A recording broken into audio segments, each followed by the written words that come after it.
Mabilis na lumakas ang bagyong Uwan sa nakalipas na 24 na oras. Kumuha tayo ng update mula kay Harley Valbuena.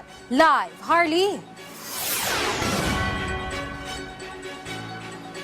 Luisa, lumakas pa nga ang bagyong Uwan at bukas ay magtataas na raw ang pag-asa ng Tropical Cyclone Wind Signal number 5 sa ilang lugar.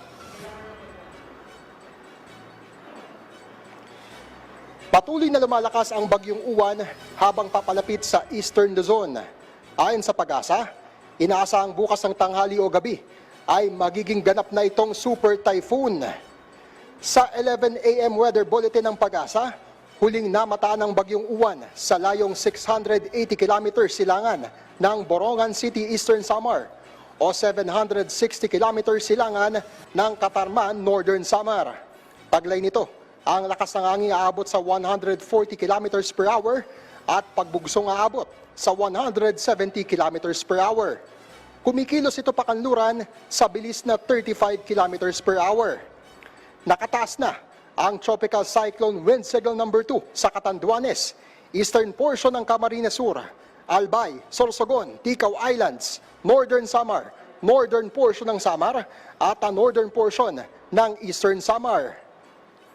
Tropical Cyclone Wind Signal number 1 naman ang nakataas sa Batanes, Cagayan, Isabela, Quirino, Nueva Vizcaya, Apayao, Abra, Kalinga, Mountain Province, Ifugao, Benguet, Ilocos Norte, Ilocos Sur, La Union, Pangasinan, gayon din ang Aurora, Nueva Ecija, Bulacan, Tarlac, Pampanga, Zambales, Bataan, Metro Manila, Cavite, Laguna, Batangas, Rizal, Quezon, Camarines Norte, nalabing bahagi ng Camarines Sur, nalabing bahagi ng Masbate kabilang ang Burias Island, Marinduque, Romblon, Oriental Mindoro, Occidental Mindoro kabilang ang Lubang Islands, Calamian Islands at Cuyo Islands, rest of Samar, rest of Eastern Samar, Biliran, Leyte, Southern Leyte, northeastern portion ng Bohol, northern at central portions ng Cebu kabilang ang Bantayan at Camotes Islands, northern portion ng Negros Occidental, northern at central portions ng Iloilo,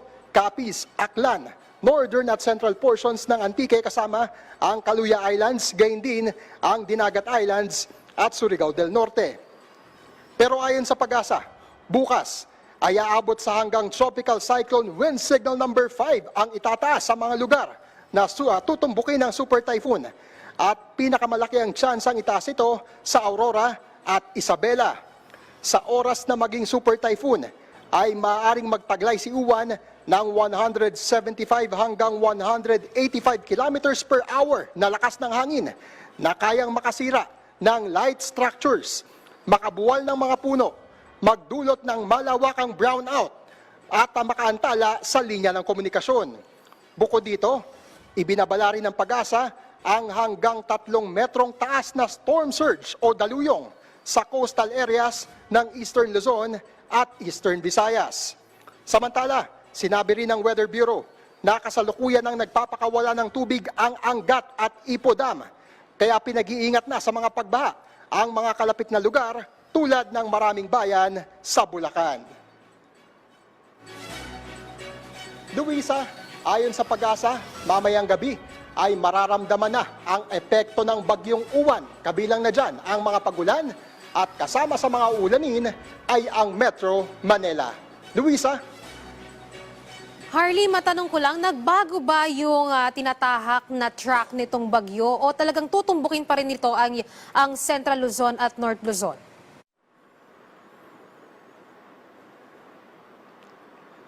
Luisa, sa ngayon hindi pa raw nagbabago yung track at ang direksyon nito ay patungo pa rin doon sa Aurora, Isabela area. Pero anumang oras pwede raw yung magbago, depende nga sa magiging galaw ng bagyo. Maraming salamat, Harley Valbuena.